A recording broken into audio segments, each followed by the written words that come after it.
Hello guys, this is Manish Kumar and welcome back to my channel and KP Quick English. Friends, today we are going to learn future continuous tense. And if you already have knowledge about future continuous tense, then you can skip this video, but don't forget to watch my video of Words World. It will definitely help you. So friends, let's start the video.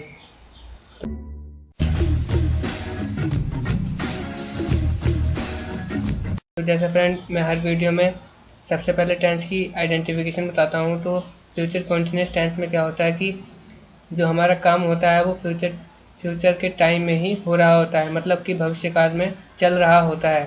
जैसे कि example है कि मैं खाना खा रहा हूँगा या मैं खेल रहा हूँगा। इसमें हिंदी में वाक्य के अंत में रहे होंगे, रहा होगा, रहा हूँगा, रही होंगी इत्यादि आता है। तो ये तरह एक जनरल सी आइडेंटिफिकेशन। अब चलते हैं अफर्मेटिव सेंटेंसेस की तरफ। तो अफर्मेटिव सेंटेंसेस में सबसे पहले इसका रूल देख लेते हैं। अफर्मेटिव सेंटेंस मतलब कि सकारात्मक वाक्य जिनमें नॉट नहीं होता, नकारात्मक नहीं होते जो।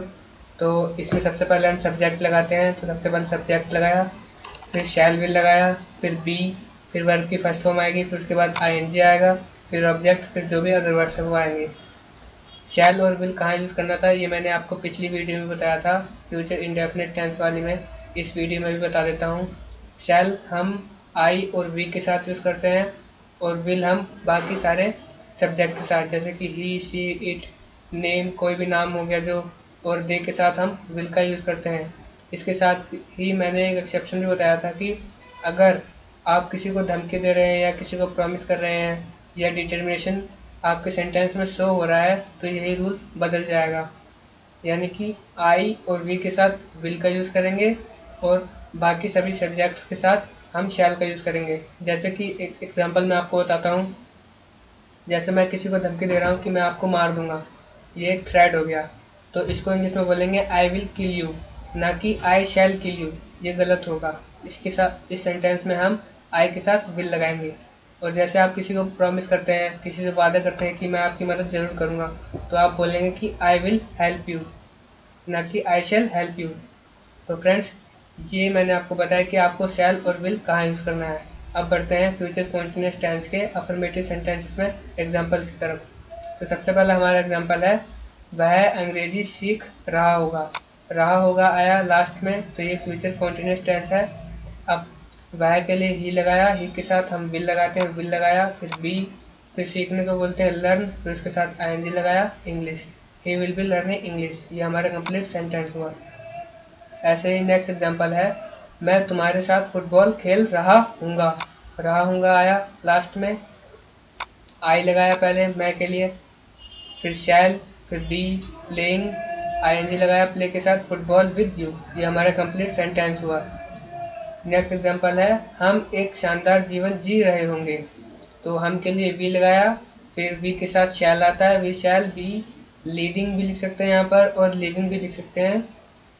लग्जरियस लाइफ मतलब हम सभी एक शानदार जीवन जी रहे होंगे। लग्जरियस का मतलब होता है शानदार। नेक्स्ट एग्जांपल हमारा, महेंद्र रात में पढ़ रहा होगा। यहाँ पर मिस्टेक हो गई है, रहा लिखा है, ये पढ़ रहा होगा। तो महेंद्र एक किसी व्यक्ति का नाम है, तो सबसे पहले महेंद्र लगाया और नाम के साथ हम विल लगाते हैं, तो विल लगाया, फिर बी, पढ़ने को हम रीड बोलते हैं, रीड, फिर आईएनजी लगाया, रीडिंग एट नाइट। महेंद्र रात में पढ़ रहा होगा। ये हमारा कंप्लीट सेंटेंस हुआ। अब बढ़ते हैं नेगेटिव सेंटेंसेस की तरफ। तो नेगेटिव सेंटेंसेस में जो रूल होता है उसमें थोड़ा सा चेंज होता है कि सबसे पहले हम सब्जेक्ट लगाते हैं, फिर शैल विल, फिर उसके बाद हम नोट लगाते हैं। बस बाकी पूरा रूल सेम होता है, अफर्मेटिव की तरह ही। तो इसके एग्जांपल्स भी देख लेते हैं। तो सबसे पहला हमारा एग्जांपल है, हम मैच नहीं खेल रहे होंगे। तो हम के लिए मैंने वी लगाया, फिर वी के साथ हम शैल लगाते हैं, वी शैल, फिर नेगेटिव सेंटेंस है इसलिए नॉट लगाया, फिर बी प्लेइंग द मैच। ये हमारा कंप्लीट सेंटेंस हुआ। नेक्स्ट एग्जांपल है हमारा, आप परीक्षा नहीं दे रहे होंगे। तो आपके लिए यू लगाया, यू के साथ हम विल लगाते हैं, you will not be taking examination. ये हमारा कंप्लीट सेंटेंस हुआ। अब बढ़ते हैं interrogative and interrogative negative sentences की तरफ। तो इंट्रोगेटिव सेंटेंसेस में हम सबसे पहले हेल्पिंग वर्ब लगाते हैं, तो इसलिए मैंने रूल्स में यहाँ पर सबसे पहले शैल और विल लिखा अकॉर्डिंग टू सब्जेक्ट। फिर उसके बाद नॉट, अगर ये नेगेटिव है तो नॉट लगाएंगे, अदरवाइज हम नॉट नहीं लगाएंगे। फिर बी, फिर वर्ब की फर्स्ट फॉर्म, फिर आईएनजी, फिर अदर वर्ड्स जो भी हैं, फिर उसके बाद क्वेश्चन मार्क। एग्जाम्पल्स देख लेते हैं। तो सबसे पहला हमारा एग्जाम्पल है, क्या वह उसे घूर रहा होगा।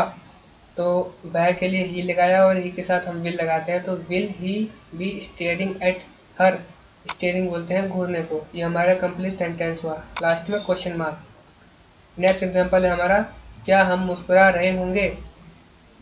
सबसे पहले हम यहाँ पर हम की बात हुई है तो हम के साथ हम शैल लगाते हैं, तो सबसे पहले मैंने शैल लगाया, फिर शैल बी स्माइलिंग। ये हमारा कंप्लीट सेंटेंस हुआ।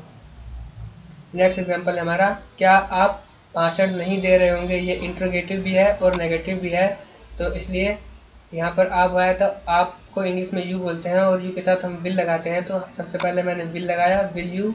फिर अगर ये नेगेटिव है तो सब्जेक्ट के बाद हम नोट लगाते हैं, तो यू के बाद नोट लगाया, B delivering the speech. Last में क्वेश्चन मार्क। ये हमारा कंप्लीट सेंटेंस हुआ।